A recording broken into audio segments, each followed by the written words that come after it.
Super Mario 64 16 star. It's the most popular category and the most popular speed game of all time.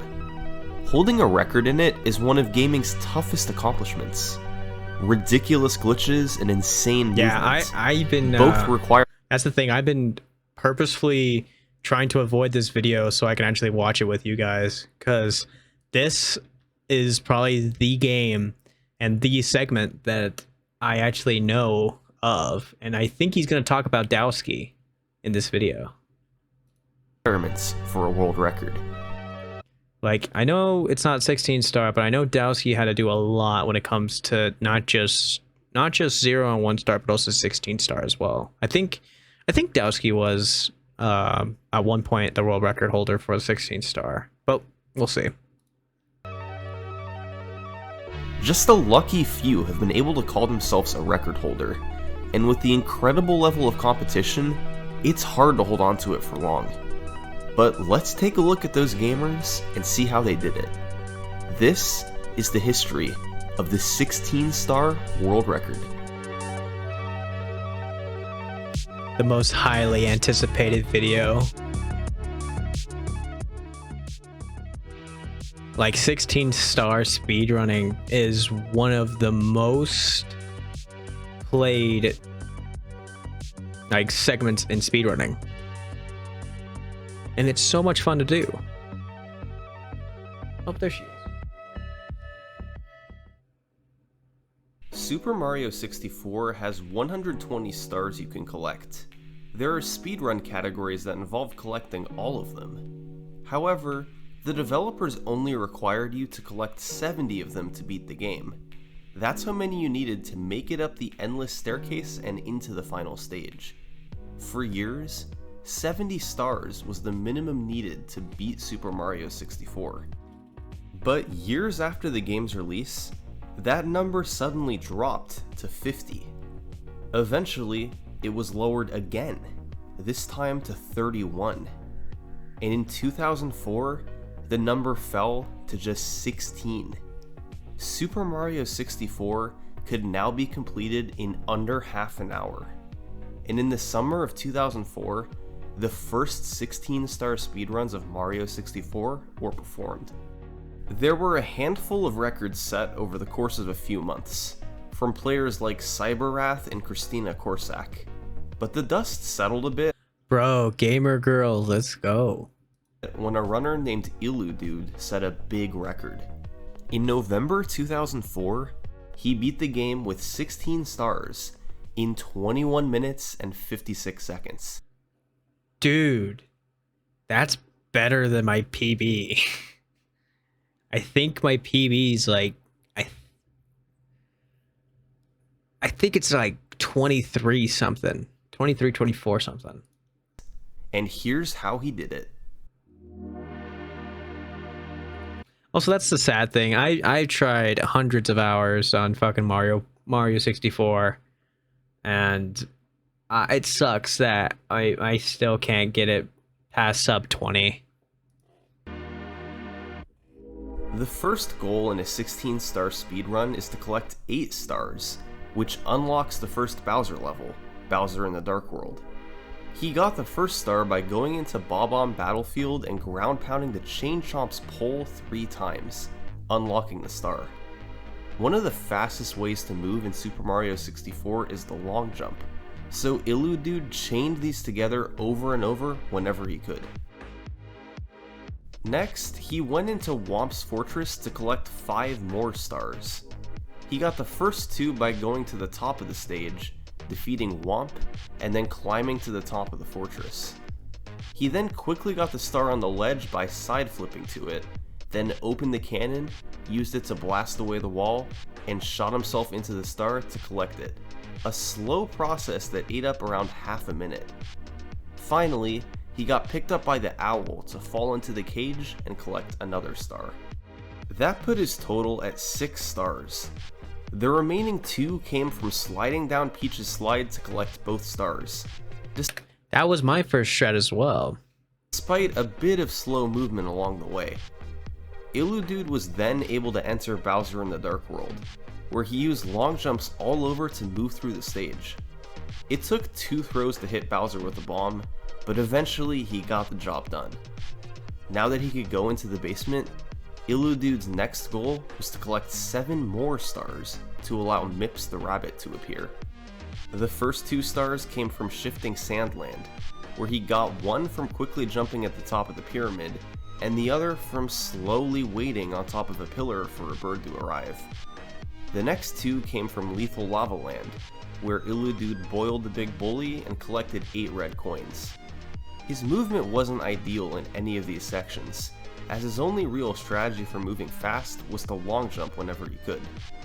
Finally, the last 3 stars came from collecting the Toad Star, then heading into Hazy Maze Cave, getting the Emergency Exit Star, and the Watch for Rolling Rocks Star. Now, Illudude had 15 stars, which spawned Mips the Rabbit. Normally, you can just grab him for a star, but Illudude was going to use him for a trick discovered by Dom Dunk a few months prior. This was the key to beating the game with 16 stars. The first step is getting Mips through this door. By putting him down right in front of it, then going through the door, you can quickly jump back and stand inside the door. From there, you can pick up Mips, turn around, and place him on the other side. What? I thought there was only one way, is that you had to clip him through like the corner portion of the door. That is actually kind of interesting that I didn't know there was another way how to do it though. But when running through this one, yeah, this one's cool. Then you want to take Mips to this door, which you normally need 30 stars to pass through. By placing him in front of it, you can jump between Mips and the door to get pushed through it, Just clips skipping through the 30 star requirement. The Mips clips could be difficult to perform, but if done properly, they would save many minutes off a Super Mario 64 speedrun. After this, Illudude went into Dire Dire Docks, collected the submarine star to unlock Bowser in the Fire Sea, and went through it as fast as he could. Once again, it took him 2 throws to defeat Bowser, but he now had the second key. It was time to head upstairs, where he was about to perform probably the most iconic trick in Super Mario 64 speedrunning: the backwards long jump. This trick was popularized in a November 2000 edition of Nintendo Power magazine, but it's quite likely Nintendo knew about it as early as 1997, since that year they released an updated version of Super Mario 64 in Japan that made the trick impossible. When you do a long jump but hold the stick backwards, the game gives Mario a slight boost of speed. It normally snaps back to normal quickly after, but if you land fast enough, like on stairs, it's preserved so you can do another backwards long jump. By jumping over and over, it's possible to catch Mario in a loop where his speed continuously builds up. He can keep going faster and faster. If your speed builds fast enough, it's possible to be on one side of wall on one frame and the other side on the next. And that means if you mash correctly, you can backwards long jump and fly through doors.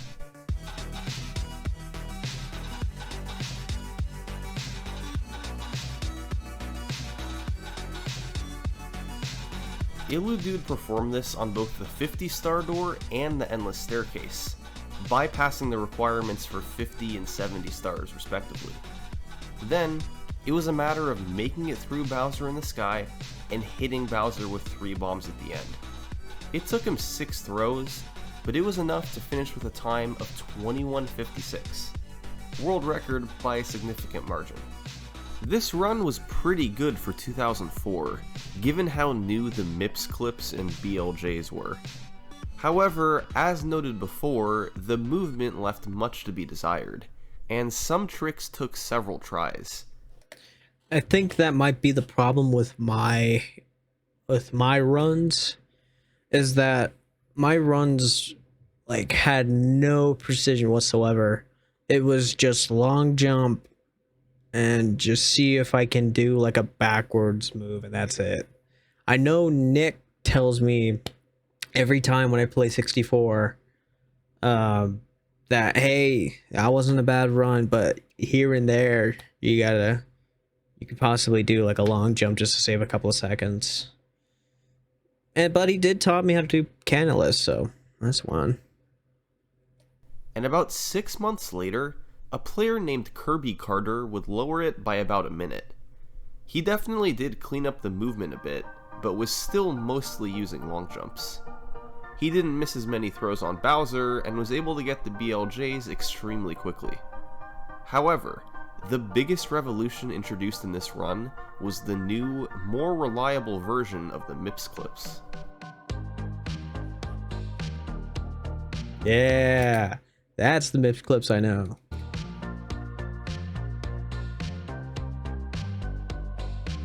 For the first one, by dropping MIPS on the seam between the door and the wall, Mario gets pushed forward and becomes stuck inside the door. The rest of the trick can be completed as before. For the second clip, it's the same process as the first clip, but instead of getting stuck in the door, Mario gets pushed through all the way to the other side. To me, you do godlike runs. I can't even pull off the bomb through the gate glitch. That glitch took me a fucking day to master. Like, just the fact that it was so nerve-wracking for me that I had to take like 20-minute breaks in between every time that I would try to land the bomb right in the spot where I needed it. The best way that I can explain how to do the bomb glitch is like whenever I see people do it, it's either they pick up the bomb too fast or they throw it too far away from them to just automatically pick it up. For them just to do it, just tap. It's not so much a tap, it's more like a slight hold. It's hard to understand, but when you've done it so many times, you understand like how long you need to hold down B to throw it, just so it's actually in the perfect spot for you to pick it back up when it's about to blow up. It's hard to explain. Didn't try that many times though. It took me a whole day. It took me a whole fucking day to learn that trick. These clips were both faster and more consistent than before, becoming the clear methods to use. So, going into mid-2005, Kirby Carter's 2046 was on top. A solid record, with video proof that, from 2005, wasn't always a given. The record timeline was pretty straightforward at this point, and had followed a pattern seen by most early speedruns from the mid-2000s. Early runs recorded on VHS with primitive strategies, followed by improvements in big chunks over the following years. However, after this point, the 16-star history takes a bit of a turn. For the next several years, there would be two major caveats in the timeline. First, cheated or faked runs would be illegitimately on top of the leaderboard for more than 80% of the next decade. For most games, cheated runs do occasionally happen, but rarely does it affect the record timeline as substantially as it did for 16-star. So, the fastest runs from legitimate players will be included in this video instead. And second, although most runs had video proof when performed, records before 2013 have very little video surviving today, and some of the surviving stuff is very low quality. Many runs were live streamed. That shit looked like it just got eaten up by alligator, and then the video was inserted into alligator with fucking AV cables connected through its nostrils. That was fucking disgusting quality. Streamed at the time, but the videos weren't saved. There were also many emulator records at this time, but since they reduce lag and aren't kept on the same leaderboard as console runs, they won't be included in this video. It's a bit tricky to analyze runs from this period, but we'll work with what we can. After Kirby Carter's 2046, a player named LeCoureur103 would rapidly lower the record down to 1908 over the course of 2005. He posted his times on the Speed Demos Archive forum, but videos for these runs seem to have never made it online.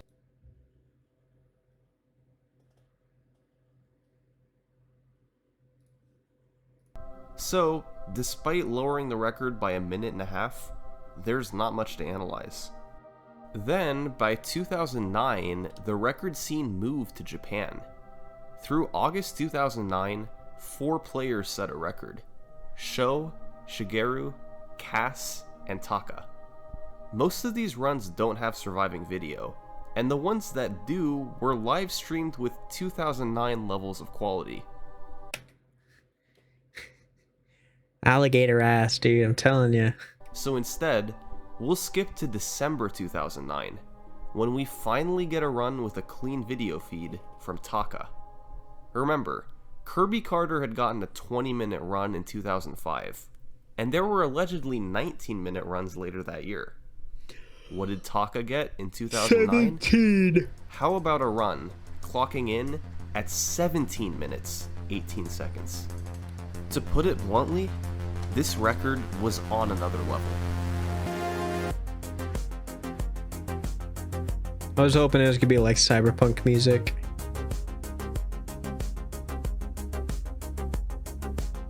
The amount of tricks, the level of optimization, everything about Taka's run was miles ahead of runs from years prior. Truth be told, there had been many new strategies slowly implemented in runs over the years, but they all came together in Taka's record. And they started literally right when the game begins. Normally, once you reach the middle of the bridge, Lakitu stops you for a cutscene. By jumping on the very edge of the bridge railing, Taka was able to skip the trigger for the cutscene and save about 7 seconds. Once he went inside, however, the run really started to take off. This was thanks in part to a handful of major new tricks. Kirby Carter's run from 2005 was good, but Taka had some tricks up his sleeve that changed everything. Trick number 1. In Bob-omb Battlefield, Taka performed the bomb clip. By activating the bomb and getting pushed by it toward the gate, you can precisely jump before it explodes. That is insane. Wow, it's just like the original MIPS clip. That's actually kind of insane. I didn't know you could do that. There's actually a lot of manipulation clips. There's so many manipulation clips that you could fucking do in this goddamn video game. It's insane. Getting pushed through the gate to collect the star. This saves close to 10 seconds over the standard method. Taka then went to Womp's Fortress and performed trick number 2, a legendary one known as Cannonless. The normal process for getting the Blast Away the Wall star is slow, and involves opening the cannon, jumping in it, shooting at the wall, and landing to collect the star. However, this can all be skipped by performing Cannonless, where you just run at the wall in the perfect spot and collect the star without... You just run through it? You just run. You don't punch, you don't flip the camera. You just fucking run. That's insane. Blasting away the wall. It saves around 20 seconds over using the cannon, which is huge, but the issue is the precision involved. You need to hit the exact right spot in the wall for this to work, so that Mario grabs the ledge the star is on top of, and his hitbox moves up to intersect with the star. Even taking time to set up the trick didn't help very much. The most skilled players struggled to hit the trick more than about 20% of the time. 16-star runs were transformed with Cannonless. You had a couple shots to get it, but if you failed, you'd have to reset. That's the other thing why I really, really like Mario 64 16-star, is that it may be very, very invigorating for the fact that you have to keep on constantly resetting if you can't get the one run you want. The thing that most people forget is you can do like 17 to 20 runs in an hour. Even if you do get past Bowser, you can do a lot of runs in between that time for an hour. So now, most runs wouldn't make it past the 2.5 minute mark. Thankfully, Taka hit cannonless first try, just so he could go and perform trick number 3 immediately after. By triple jumping and wall kicking off the cage perfectly, you could fall in it without having to use the owl. This guy's a fucking innovator. He had a few tricks up his sleeve. No, he had a, what was it called? He had a magician's cap. Like, the entirety of his arm was just a trench coat of just cases and cases of shit that just make you go, wow. That's fucking insane, though. It only saved around 6 seconds, but Owlless became a staple of 16-star runs as well. Another big upgrade for Taka was his movement. Older runs had just used long jumps, but Taka carefully selected his moves to optimize the speed of each section. Diving was used all over for short speed boosts, while long jumps still had their place for longer straight sections. This upgraded movement could particularly be seen in Bowser in the Dark World, where Taka varied his movement all over to collect 8 red coins for an additional star. Seeing all these jump dives is making my fucking brain spin, Fast dude. mix clips and BLJs helped save some additional time. However, the run definitely wasn't without its faults. He had some slip-ups, like here in Lethal Lava Land, and he missed a throw on Bowser at the very end. But thanks to the upgrades in movement, strategies, and overall execution, Taka's run was more than 3 minutes faster than the early records. Super Mario 64 speedruns were about to enter a new era. Gone were the days of infrequent records with suboptimal strategies. Over the next year and a half, the record would be broken nearly a dozen times. Most of the videos for these records didn't survive, but the few we do have show gameplay far ahead of its time. The two dominant record holders for this era were Taka and Shigeru. They took turns lowering the record into the low 17s. Alright, so if you guys don't mind, I'm gonna kind of skip through the video just a little bit until they actually get to something a little more significant. So I understand it is Shigeru and Taka that basically like lowered and lowered the times during from like late 2009 to like I'm pretty sure it's early 2011. I really want to see if Dowski's in this video. But when backwards long jump, okay, never mind. This is 4. But when Taka took the record back with a 1652, he had a trick up his sleeve. LBLJ. LBLJ stands for Lobby Backwards Long Jump, and its origins can be traced to an October 2006 video where Mr. Robert Z jumped up from below and grabbed an exposed ledge. He theorized that you could then possibly do a backwards long jump, and it turns out he was right. A tool-assisted runner named Mijitsu showed it off in a TAS a month later, and it was eventually adopted by runners. By backwards long jumping into the basement ceiling, which extends upwards, you can land and repeatedly jump to build speed. You then land in a black area outside the front door with a lot of speed still built up. Then, you rotate the camera precisely to steer Mario's speed toward the 8-star door. If done properly, Mario will shoot through it and land next to the entrance for Bowser in the Dark World. I have no idea how the fuck players do this so precisely. I mean, I'm pretty sure like the thousands and thousands of hours that they put into it is the main reason. But it's just, oh, that's so much drive. I can't even fucking imagine. This ultimately saves time because many of the 8 stars needed to open the door are slow, like ground pounding Womp 3 times. By ignoring the 8-star requirement, players could now just get the key right away, collect 3 fast stars in Womp's Fortress, and head straight to the basement. It saved half a minute overall. Armed with LBLJ, Shigeru would continue to grind 16-star in 2010 and 2011. He would pull away from his move, but he would break the 16-minute barrier. Starting to feel inevitable that somebody would break the 16-minute barrier.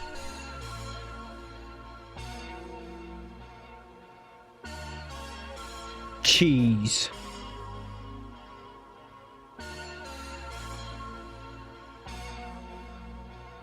But as it turns out, the first person to get a sub-16 wouldn't be Shigeru. It wouldn't be Taka either. Jeez. In fact, it wasn't anyone who had set a 16-star record before. In August 2011, someone else broke through with a 1554, and his name was Matt Turk. I have no fucking idea who the hell Matt Turk is. I'm sorry. That was a really underwhelming build up. Sorry, Matt. Nah, I'm just kidding. It was Akira. Akira's run was a culmination of strategies that had been slowly developed over the years. It started... Now that was a debate. I'm not gonna lie. with LBLJ. He got it very cleanly, quickly rotating the camera to drop Mario in Bowser in the Dark World. After collecting 8 red coins in the key, he got Cannonless first try, Owlless, and the side flip star, making all 3 of these stars seem effortless. In Lethal Lava Land, he boiled the big bully, got a couple stars in the volcano, got the log rolling star via a precise triple jump wall kick. To think this was in 2011, that's insane. I agree with that, GD. And got 8 red coins. These 5 stars were all relatively quick, the longest one taking only about 20 seconds. He then went into Shifting Sandland, got the star in the top of the pyramid, then bounced off a sniffet to get the bird star early. In Hazy Maze Cave, he triple jumped to get into the dinosaur room quickly, then grabbed the emergency exit, bounced off a sniffet to get the bird star early. In Hazy Maze Cave, he triple jumped to get into the dinosaur room quickly. Okay, that was fucking insane. For the fact that he basically just clipped out from the top and basically just jumped his way down to the fucking bottom, that was badass. She started around 2015, I think. All right, so we're close. We're getting it there. Grab the emergency exit and rolling. We're getting close though. We're getting close to there. The MIPS clips were about perfect, and in Dire Dire Docks, Akira went for the risky front sub to save a couple seconds. Front sub energy. He tore through the back a sub 16-minute run. Star. There simply wasn't enough time to save to take it past 50. Lower in record for the first time with a 15 with a by a full 8-second ring through leaderboard for this competitive. A big reason is same cannonless runs before they could records were set to grab the star. And in October 2014, that's exactly what Sockfolder did. Sockfolder is a speedrunning legend. He's found revolutionary setups for tricks in Ocarina of Time, Luigi's Mansion, even the original Super Mario Bros. Once he sets his mind to figuring something out, he's usually able to do so. This time, it was a way to solve cannonless in setup. You would grab the ledge, pull yourself up, punch twice, reset the camera, walk straight down, adjust the camera, pull yourself up, backflip, punch, walk straight down again, reset the camera again, then pull yourself up and walk down. If all this was done properly, you would grab the star every single time. I think, Nick, you showed me how to do it in a very, very easier and less time-consuming manner. The obvious... I love this.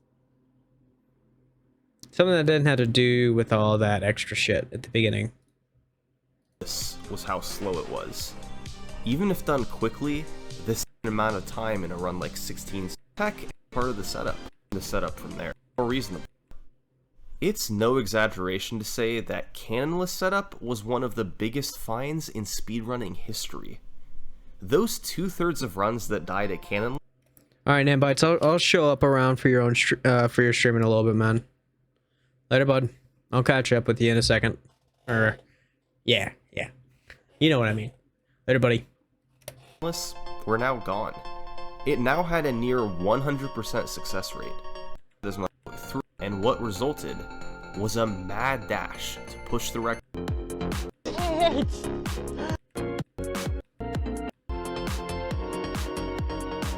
Hello, Les, yeah.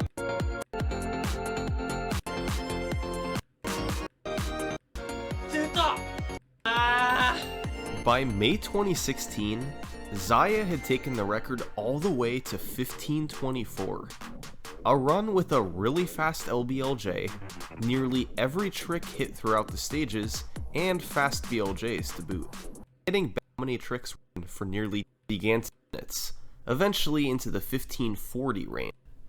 This is Aki and Ouija. In November 2017, Aki got on a run that had potential. A great LB. Okay, is he not gonna talk about cheese? Huh.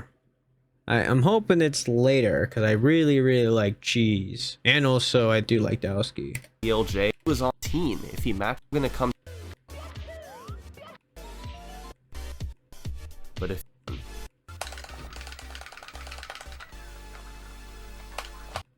15-20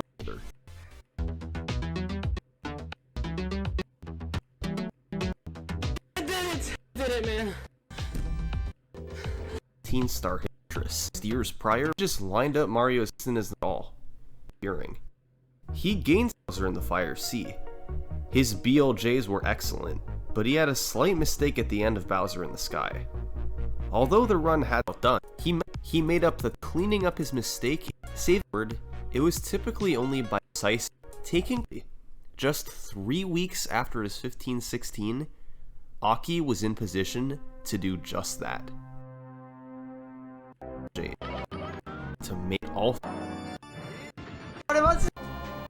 Oh wait, was near and Fire C were clean as 8 seconds later. It was still in first. Second place was 8 seconds behind. I think that's all that Dowski's gonna be able to be shown on this. I'm actually kind of sad about that. Nobody was getting close to it. To have a realistic chance at beating this, you'd need new strats. The old ones had just about completely been optimized. As good as Aki was, it would help to change his approach if he wanted to take the record under 15:08. So, as 2019 came around, he looked into what else he could do to save time. Texture setup go back that kickoff movement. You would do the hand setups in mind. Aki kept doing it seconds, but good BLE had. Incredibly, this record put Aki 12 seconds ahead of anyone else on the leaderboard. And he didn't stop there. He kept doing attempts for 15 and 1-star movement. Okay, here we go. He was one of the best. The zero, and this particular Aki would finally get some competition at the top of the leaderboard. Here we go. Here we go. And this particular runner certainly had credentials. He was both the 0-star and 1-star record holder. He was one of the best in the world at optimizing fast movement. And his name was Dowski.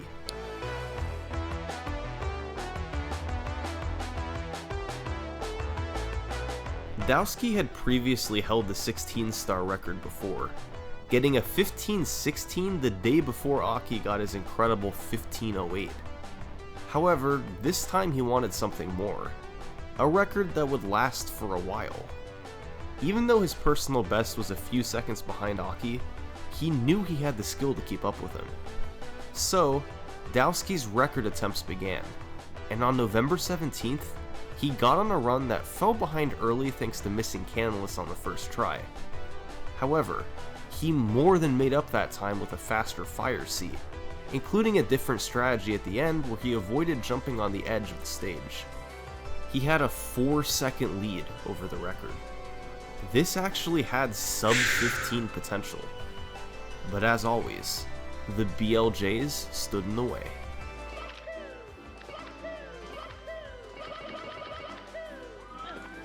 Oh, man.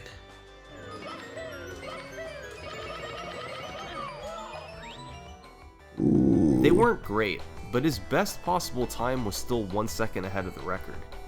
If he could tear through the stage, he'd have a chance.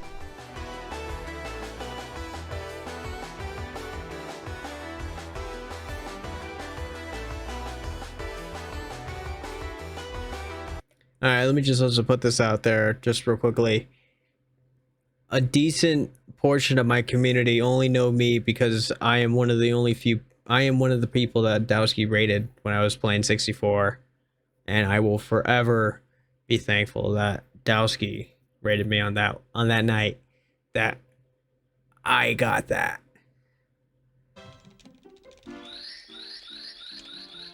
I'm so proud of myself. What the fuck? Who is what? What is going on? I'm sorry. Am I getting raided? I am being raided. What the hell? Do we? Okay, cool. Okay, this is. I can't. I will finish the run. Hold up. All right, I will finish the run.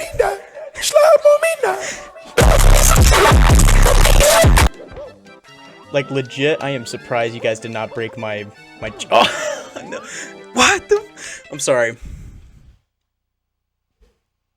So again, I don't think he's gonna find me, or if he's ever gonna see this video, because I'm probably gonna upload this as a reaction video of this great video. But again, thank you, Dowski. If it wasn't for you rating me, I think it was like almost 9 months ago, 9 to 10 months ago, I probably won't know some of the great people that you showed me. Nick specifically. But anyways, let's continue.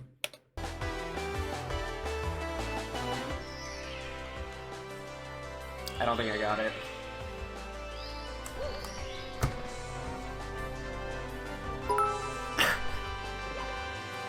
As it turns out, it would be record by just over 1/10 of a second. For the first time in a year, Aki was no longer the record holder.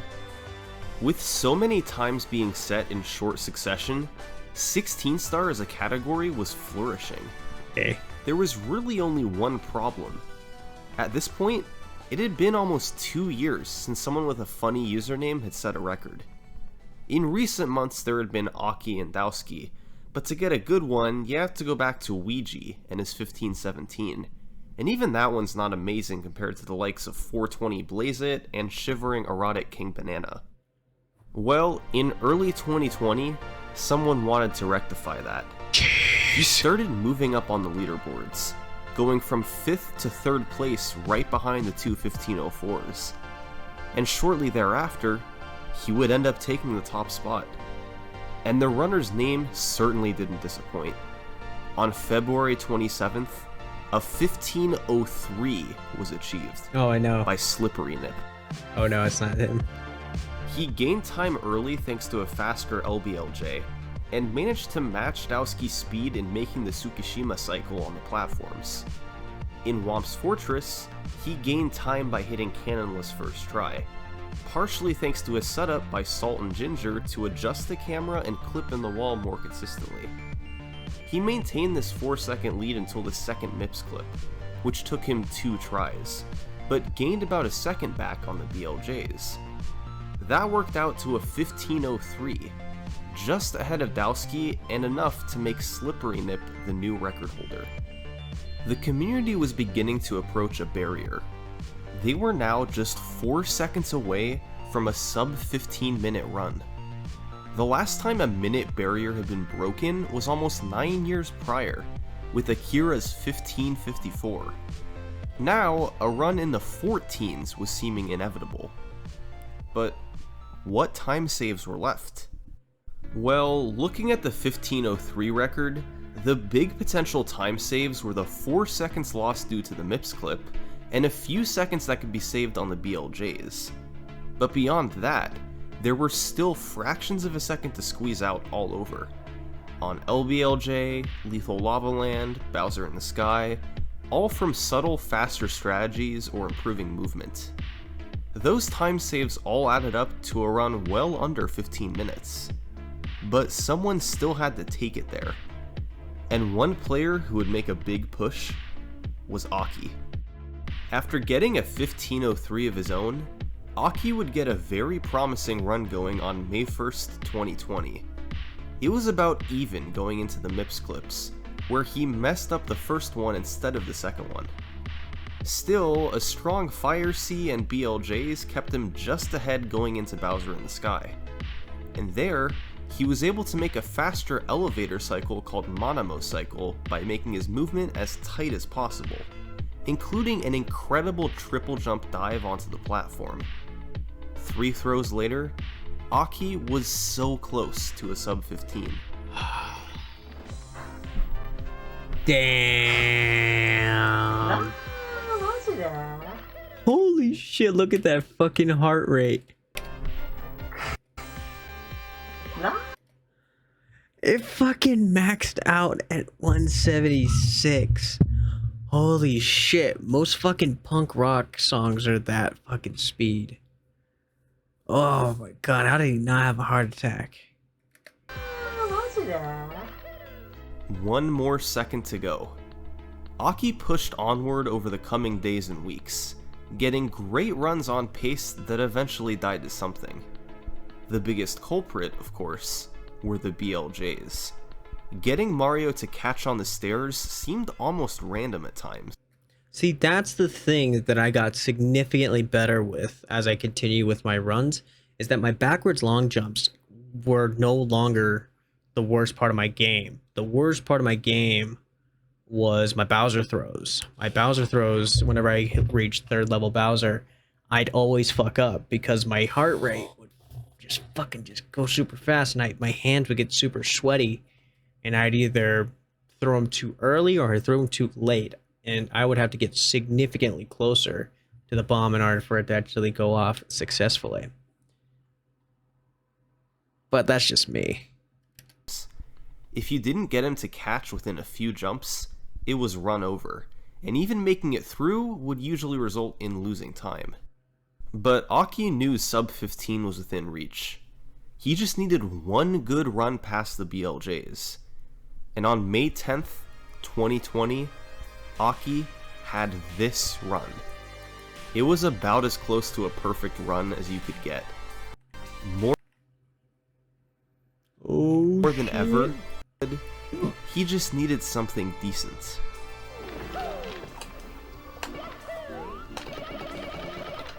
Nice, nice, nice. Nice. Or he could get near perfect BLJs. This was his chance for the run of a lifetime. Here we go. Almost 7 seconds under 15. That's crazy, dude. Keeping it cool. Looking at his heart rate, he's just keeping it cool. Ooh, I would have kind of lost a little bit of my fucking heart right there. My stomach would have dropped.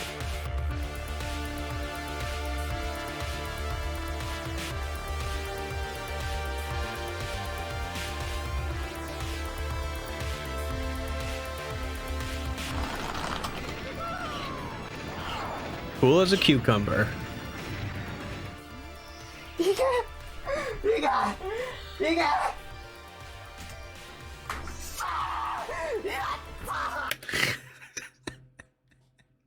Hold on. I want to listen to that at 0.5 speed at fucking full volume. 1 second. I want to hear him sound like dinosaur.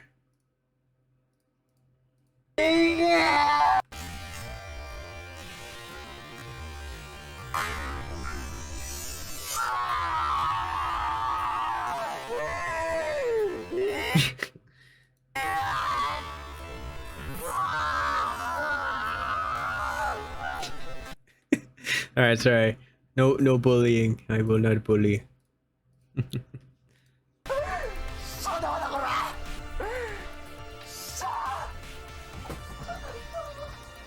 By the skin of his teeth, Aki had pulled out a 1459, the world's first sub 15.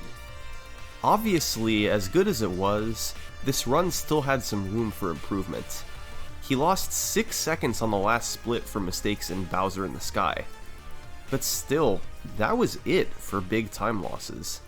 It was an incredible run up until then, and it was daunting to try and beat. For the next several months, there was little action at the top of the leaderboard. The top 3 stayed in the same spots, and 2021 came around with just Aki in the elusive sub 15 club. See this guy down here? This is Kano, and he was 6th place in the world with a 15:17. He was considered an elite runner of the game, but generally not considered a world record contender. 18 seconds was a lot of difference for a short category like 16 star, and there were several people between him and the top spot. Well, in February 2021, Bro, heck yeah, look at this man. He's just fucking letting it hang. That's what a speedrunner looks like, bro. Kano started up a stream on Twitch, and he decided that he wasn't going to end this stream until he set a 16-star world record. He wasn't going to be playing all the time. He has live the his world life record right and now? sleep on a normal schedule, but his stream would stay live the entire time. He knew he'd have to do some work given how far he was from the record, but Kano didn't care. He wanted to be the record holder. So, he got to work. Life went on, and Kano kept streaming 16-star. By March, his time was down to 15:13. Yeah, we could double check it real quickly. By April, Let's see.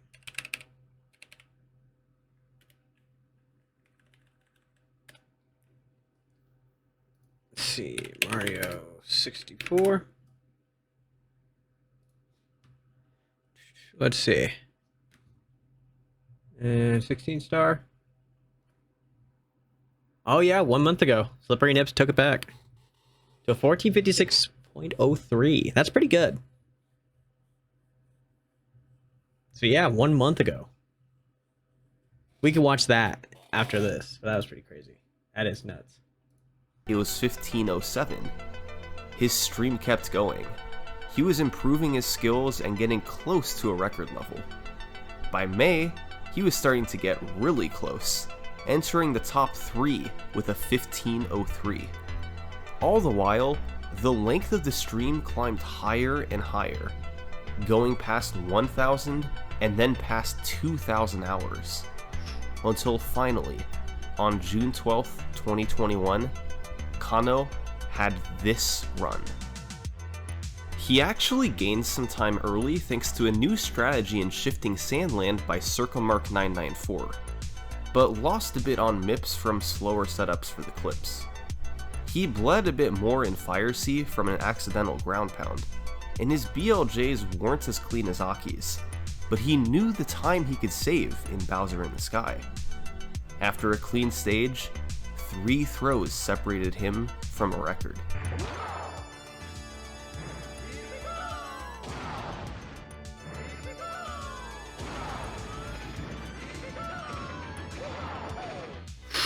I wish I can do that.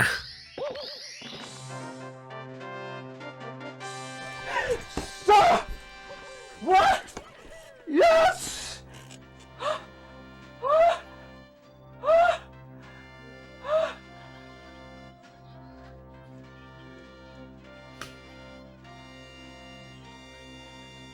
Those are fucking amazing throws. Oh my god! I want to make that to a bit alert, just that sound clip. Oh my god! More than 3,000 hours of streaming finally put behind him. Kano went from 6th to 1st, a 15:17 to a 14:58. An unbelievable push that paid off in the end.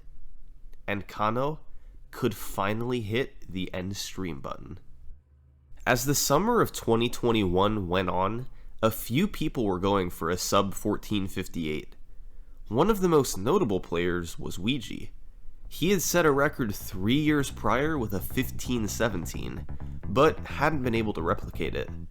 Still, he was considered a top runner. For years, he would continue lowering his personal best, staying within seconds of the record at all times. However, he never was able to take that top spot again, despite coming close on several occasions. At least until July 4th, 2021.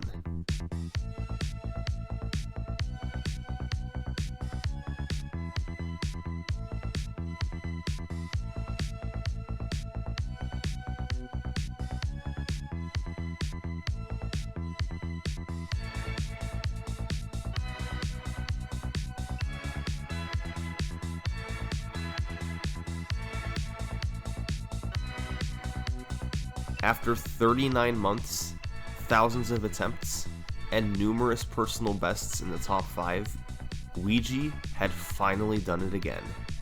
He had beaten all the rest, and had taken back the world record. I didn't get it. Dude, just retime. No, I didn't get it. No, oh my god! Ouija, you fool! When Ouija stopped to scroll through the text boxes, Mario was facing away from the star. All he had to do was turn around and jump into the star, but he accidentally jumped forward and lost about a second. It cost him the record. To this day, he's still trying to get it back. Kind of took the 0 and 1 star record though. Oh, all right. True and Dusky had them previously. But I'd probably say as far as Mario 64 records go, I think Dowski holds the record for the longest consecutive holding of 2 records in a very significant speedrunning category or speedrunning game. Like one and 0 star for fuck, like I think it was like a couple years, I would assume. Yeah. Can't grind so hard. Yeah. that's not the last run. I saw Ouija choke live. Dude, that had to be so fucking heart-wrenching. I would be like, fuck, I would have thrown my controller.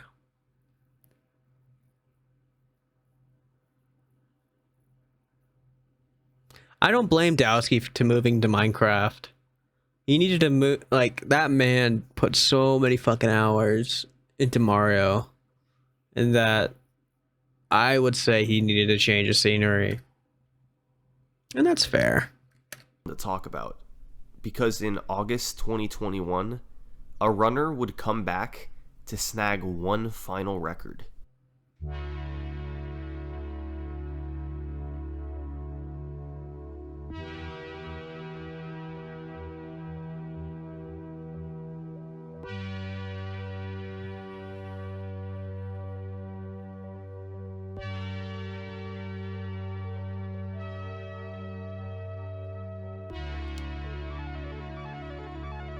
Oh.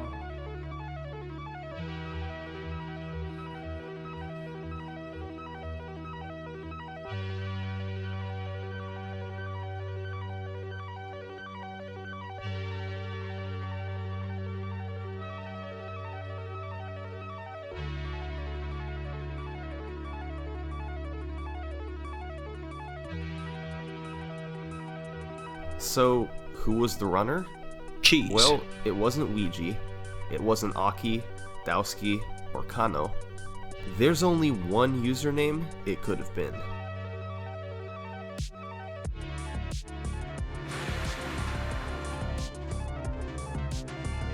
Wow. All right, cool. Sweet. If you enjoyed the video, I'm really sad that he doesn't mention Cheese, but I think it's fair since for the fact that I don't think Cheese is even in the top 5. Like is he in the top 10? No, he ain't even in the top 10. Not top 15. Cheese is the goat of 120. Oh, true that. So I'm assuming that Cheese, he didn't run 16 star much. Okay, let's see. Where is Cheese? Yeah, let's just look up Cheese.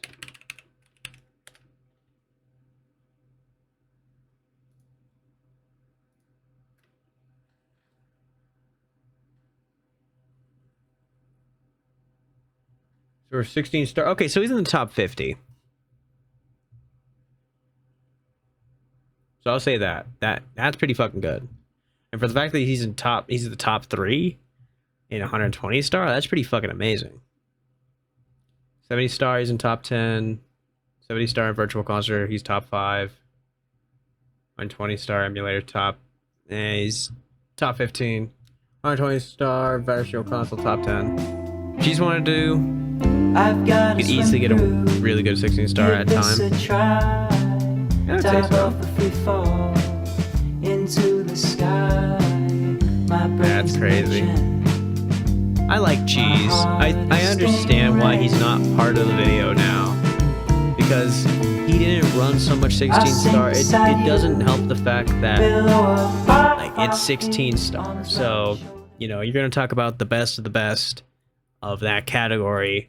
Unfortunately, Cheese is just not big when it comes to that category. He's a big Mario 64 streamer. Unfortunately, he's just not big in that category. So that's understandable.